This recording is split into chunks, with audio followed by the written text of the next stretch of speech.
We've mentioned this before, but it bears repeating. I can't take this fucking conversation about Killer Mike anymore. All right?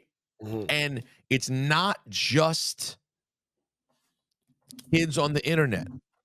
I even saw a video the other day of Gilly had French on. You see that video moving around? No. And Gilly was like emotion. You know what Gilly's like when he starts Yeah. going. Yeah. Gilly's doing the whole Gilly thing about we got to give awards to people when they're young and in their prime.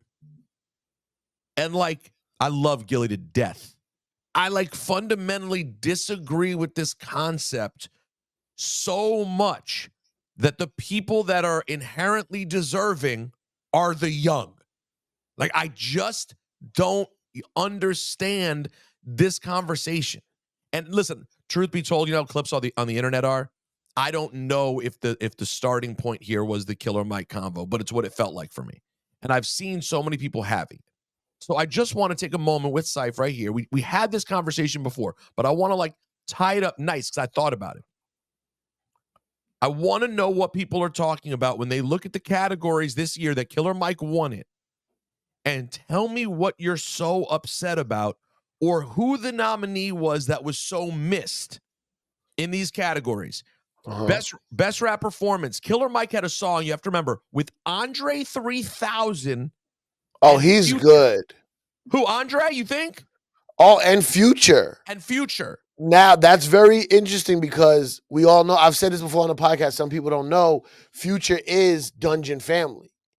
Future is the little cousin of Rico Wade. Future was all up in the studio. Keep going. As a little kid. In what studio? When Outkast, the Dungeon.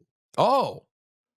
The Dungeon. He was all up in the studio. I mean, yeah, he was a little hustler kid selling drugs on the side, but he was in the studio with Big Boy, Andre, Big Rube, Goody Mob. So a lot of Future, although, yes, he's all trap, you can hear the melodic influence. So, and then, but my point is, Killer Mike also comes from a branch of that family. Yes, he's also a branch. So just real quick, I'm going to hit the 3 categories Killer Mike won in, and you tell me where you would be so upset that someone younger didn't win. Best rap performance, Killer Mike won over, let's rule out people. Love Letter by Black Thought. Let's take Black Thought out because he's the same age as Killer Mike. So we don't even need to have the conversation, right? Like, it doesn't matter. The complaint would have been the same if they gave it to Black Thought. So let's go to the younger artists. Coi Leray, Players. I love Coi Leray. I'm glad she's killing it. She is a great popular artist who's making records that are moving. We are not going to act as if best rap performance, the rapping on 1 minute and 40 seconds or whatever Players is of rapping, should have beaten out Scientists and Engineers by Killer Mike. Agree? Or even the Black Thought. So let's take out Coi Leray, Players. Great tune, big hit. It wasn't going to win. Rich Flex, Drake and 21 Savage. 21. Love that record. Fun tune. I don't think it's a better rap record than what Killer Mike, Andre 3000, and then we're doing on Scientists and Engineers. Better club record, absolutely. And also, while we're at it, you know, I gotta be honest, is Drake a kid's? Drake's in his mid to late 30s now. He's not even in the little kid convo. Drake is in his late 30s. So then you have the Hillbillies, Baby Keem and Kendrick Lamar. Baby Keem is young, cool, but that's in the same kind of category musically as Scientists and Engineers. You could choose which one you like better. Certainly nothing worth getting upset about one way or the other. And if other things aren't there that you think should be there, do you know that your artist that you love and you're talking about these young bulls who deserve the chance, do you know that they submitted to win a Grammy? Does anybody know how this works? Yeah, the submission part's yeah. But you don't know. Yeah, you just don't know. A lot of young artists aren't thinking about that, so they don't even submit. Yeah, they think it just happens. No, there's a process to get onto the Grammy list. Right, and these artists went for it, and maybe your favorite didn't. So the best rap song, Scientists and Engineers won again. It beat Doja Cat, Attention. Is that what you're screaming about? By the way, Doja's dope to me. I love Doja as a rapper. Which one is Attention? I think attention. It wasn't big. It was like the first one before Paint the Town Red. It didn't quite blow up. Okay. I loved it. It was very Rosenberg. It was like kind of undergroundy in vibe. Okay. Good tune. Barbie World. Nicki and Ice Spice. Is that what y'all are screaming about that you think should have won? Just Wanna Rock. Uzi Vert. You mean the song that he doesn't rap on? Is that the one? There's not one rap. I like Just Wanna Rock. So that song has no rap. There's no rap. It's not like I'm playing the wrong version. No, there's no rap There's not a version out there that exists that I'm like, why do I keep playing this instrumental version? No, this is the song. The instrumental version is the only version. Babe, are there any words to the song you remember? No words. It's fire. It gets you hyped. Well, what's the one thing? They say a thing though. Rah, rah. Damn. And damn and body yada. Yeah. Then I love it. I love it. The song's amazing. And then again, there's Rich Flex, which again, fun fucking song. It's not the best rap song. So that's the second category Killer Mike has won in that I don't know why people are complaining about. Lastly, best rap album. Michael, Killer Mike. Let's take out the Nas King's Disease 3, because guess what? They're the same age. Conversation doesn't matter. So take out Your Nas. argument is just that they're saying young? That it should have been, why is it the old guy that's winning? These things should be given to people when they're young. Killer Mike is old in age, but he's still like kind of, well, I don't know. He's not young and rap. No, I know what you're saying. He came out with his first album, and then there was like a big long gap where like he popped up on features, but he did a lot. Really... He did very like super underground albums, like independent releases out the trunk. No, he did. I definitely interviewed him at my apartment on 86th Street, which would be in like 08. Yeah. So like he was definitely putting shit out, but it wasn't really being consumed in a big way. It's not like people were sick of him, like, oh man, we've been getting Killer Mike albums nonstop forever. Yeah. So take out the Nas. Then you have the Drake and 21 album. It was a really fun album, guys. It was a good vibe for a few weeks. I rocked out and had fun. Okay. I did not hear the Metro Boomin album. No disrespect. I didn't hear the album. That's never gonna win anyway. And that's never gonna win. That's a producer compilation type joint. Right. It's just not likely to win. Yeah, it's not gonna win. And then we know Cipha has told us many times how much he loves Utopia by Travis Scott. Love it. But from a rapping standpoint, Fiend. It's a vibe album, great vibe album. I'm not going to put it in the rap category that Michael by Killer Mike is in. So I just don't understand why people couldn't. Young is not. We need to get out of this headspace that rap is a young man's sport. Do you know why rap was a young man's sport? Because it was created by young people. They were the only people who had ever made it previously. Yeah, at the time. At the time. Well, we have to stop with this subscribing to the idea that what's dope and cool is only what's young. That's out of here. That's a different era. You were warped to think that way. We were wrong. Like, yo, Cipha, you know, my favorite on my white side, my favorite artist maybe ever, as you would know, is Paul Simon. Yeah. Paul Simon was considered to be like his masterpiece. His Graceland, he was in his mid-40s when he dropped that. That was his, oh my God, he did it. Then he dropped the next one when he was like close to 50. Yeah. And then kept rocking until his mid-70s. All of these people, like all these other genre artists, they kept going. Quincy Jones, Quincy made Thriller. He was well into his 50s when he was hitting his stride. In his 50s, yeah. So like, can we just stop? Like, it's great. And then we respect it all, but don't just like you shouldn't write off young artists, and I think that's whack. You don't do the opposite. Yeah, and also like do a young awards, do like a rookie awards or something. Like, who's gonna, you know what I mean? It's gonna go make a fucking young people award. Or it would be cool if they in the Grammys, if you want to talk Grammys, if they added like a new artist by genre, that would be fun. A best new artist in each genre would be fun. Would they have best new artists? Overall, there's just best new artist. Yeah, By the way, you know right. who the best new artist was? Who? Victoria Monet. Do you know how long Victoria Monet has been around making music? Victoria Monet has been a writer and artist for like a good 10 joints. Yeah. So I just got frustrated when I hear people like, nah, we need to give people while they're young, but to encourage them. Nah, they're getting encouraged. You know what's encouraging them? The money that they have available to them and all the different platforms that are available to them. And if they make an album good enough, Kendrick wasn't old when he won his best rap album. Kendrick's pretty young. Like, it's not like young guys never win the awards. So why are we hating because Killer Mike won one at 49? Was he 48? 49 years old. 48, I think. Anyways, all right, I'm done. So, no, what did you want to say, Cipha, about lyricism? Okay, so This is a deep question. I was watching one of my favorite things to watch, Vlad TV. Oh, what a work of art. Nah, but Vlad always comes up on my TikTok. So Vlad was talking to Aries. What's your favorite TV show? What TV show you into these days? Fargo. No, Vlad TV. Oh, Vlad TV. Yeah, my favorite show. TV. I watched Fargo. Vlad so TV. They were talking about Aries Spears. I'm trying to do my 10,000 steps a day, so I was just walking around Chicago. So I was just listening. And they were talking about he was like, oh, by the way, I want to stop and encourage you. Good for you to try to get those 10,000 steps. 10,000, I like it.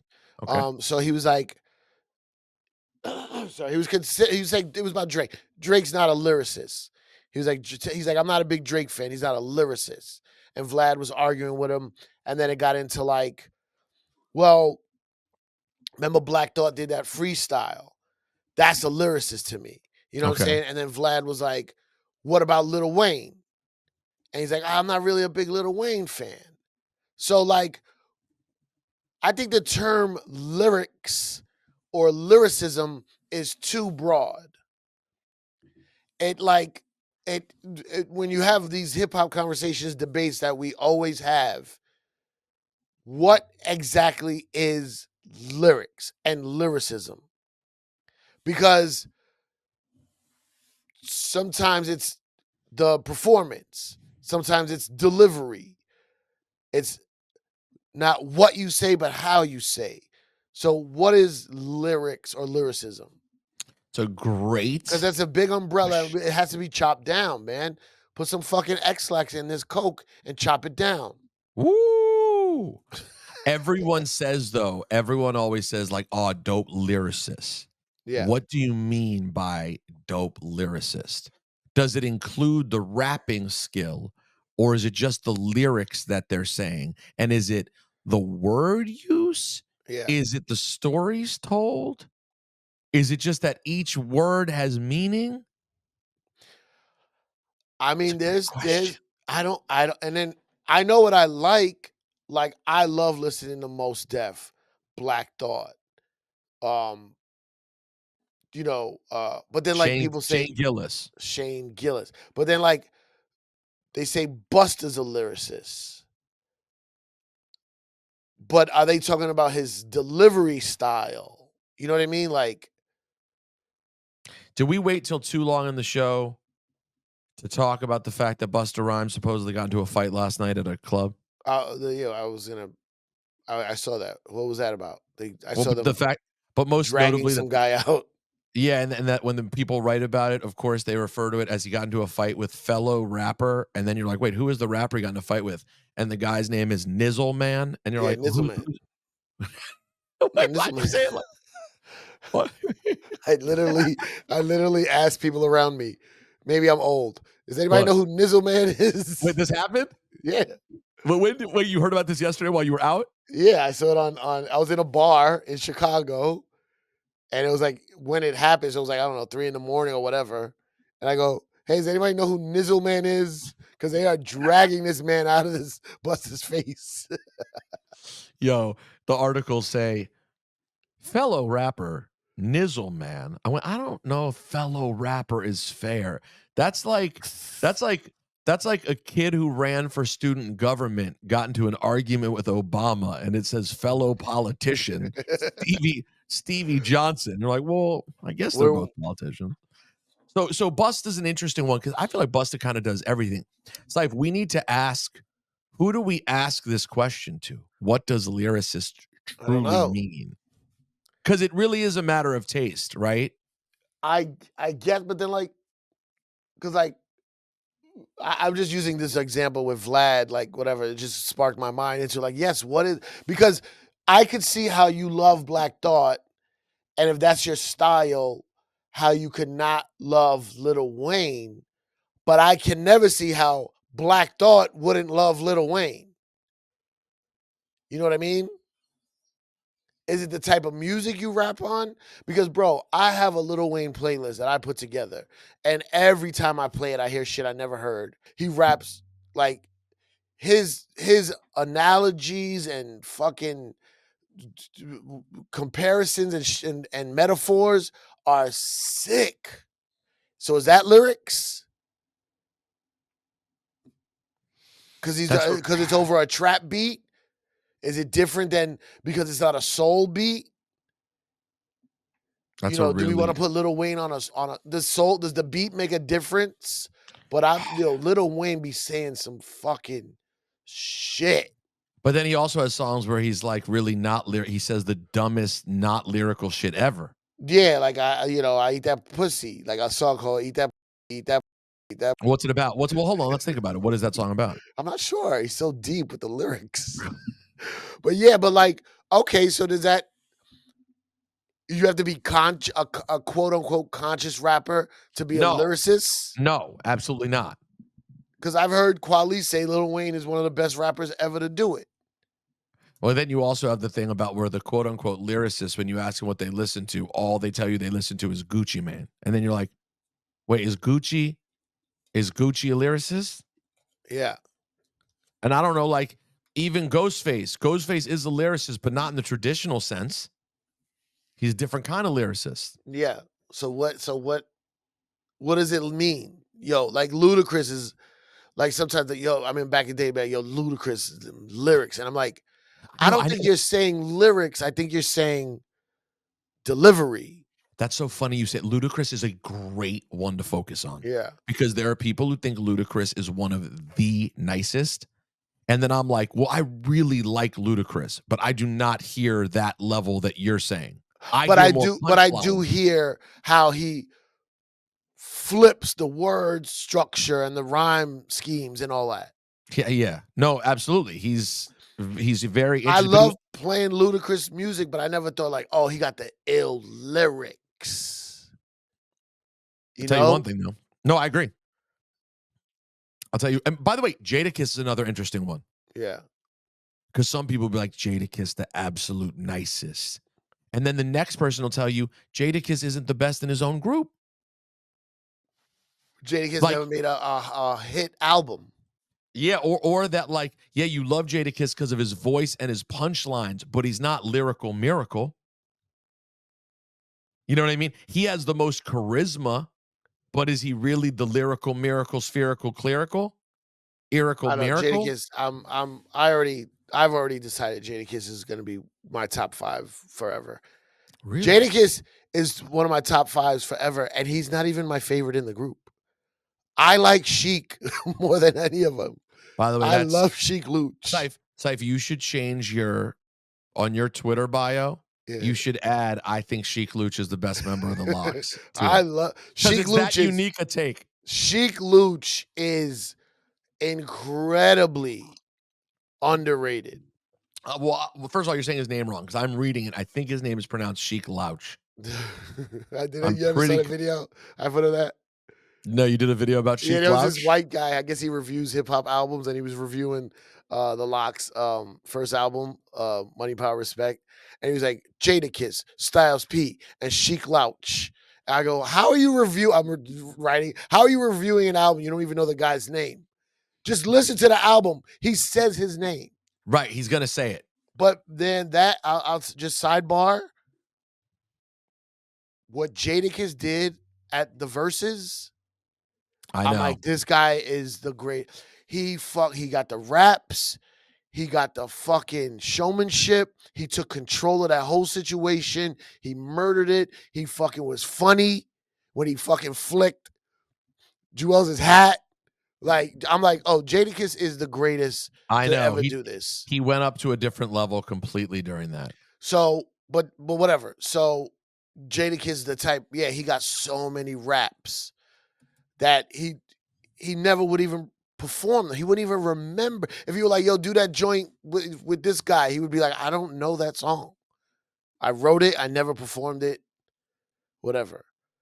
So who's the illest lyricist? Because like I guess Vlad was talking about the beef with the Mos Def and the Drake situation. Oh, Vlad talked about that? No way.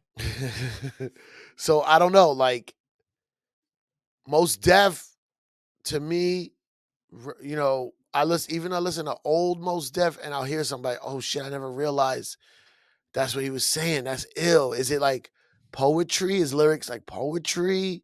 Is it Easter eggs? You get it later? I don't know. Yo, this sounds like a Borat conversation or an Ali G conversation. Yo, what is lyrics? Like, you sit down with Jadakiss, the first thing you say is, yo, we with Jadakiss right now. Yo, what is a lyric?